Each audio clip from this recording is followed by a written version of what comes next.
কাজ করছেন, আমি ছাড়তে বলছি না, কোনোটা আমি ছাড়তে বলছি না, আমি একটা কাজ বাড়িয়ে নিতে বলছি, সেটা হচ্ছে নামাজ আদায় করেন। আপনি বিড়ি খাচ্ছেন, খান, বিড়ি খেয়ে আপনি যে নামাজ পড়েন।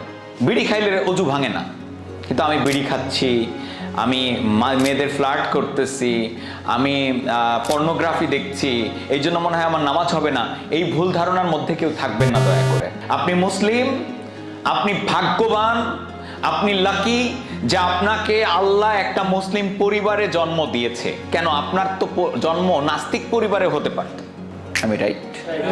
আপনার জন্মকে আপনার নিয়ন্ত্রণে ছিল? মসজিদে যাননি তো কি হয়েছে?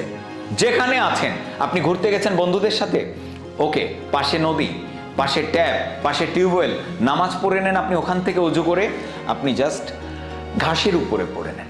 নামাজ কোনো অবস্থাতেই বাদ দিয়ে না। আর সাহায্য প্রার্থনা করেন কার কাছে? মহান আল্লাহর কাছে।